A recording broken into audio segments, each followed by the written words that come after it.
নজর রাখবো পরবর্তী সংবাদে। আজ আগরতলার উন্মেষ পত্রিকার পক্ষ থেকে উজ্জয়ন্ত প্রাসাদের সামনে পুরস্কার বিতরণ করা হলো। আজকে অনলাইনে এই পত্রিকার পক্ষ থেকে পুরস্কার বিতরণে ছিল ব্যাপক আয়োজন। কি বক্তব্য শুনুন।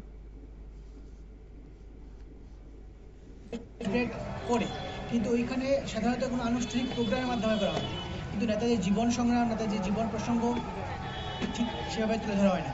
তা আমরা উন্মেষ একটা কালচারাল একটা গ্রুপ, একটা ইন্ডিপেন্ডেন্ট জার্নাল, আমরা মনে করি সবার প্রসঙ্গে জানা দরকার, আমরা জীবনকে নিজের জীবনে প্রয়োগ করা প্রয়োজন। সেই জন্য আমরা একটা অনলাইন ছবি আঁকা এবং একটা কুইজ কম্পিটিশন করেছিলাম। তার পুরস্কার বিতরণী অনুষ্ঠান হিসাবে ছোট্ট প্রোগ্রাম করলাম রাজবাড়ির সামনে। সেই হিসাবে আমাদের প্রোগ্রাম করা।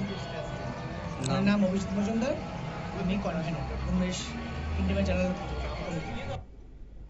সংশ্লিষ্ট বক্তব্য আপনারা শুনলেন। উজ্জয়ন্ত প্রাসাদে আজকে উন্মেষ পত্রিকার থেকে পুরস্কার বিতরণীকে ছিল সকলের মধ্যে ব্যাপক উৎসাহ। অনলাইনে বৈশাখ প্রতিযোগিতা, প্রবন্ধ প্রতিযোগিতার আজকে পুরস্কার বিতরণ করা হলো। ছোট্ট একটা বিরতির পর ফিরছি, সঙ্গে থাকুন।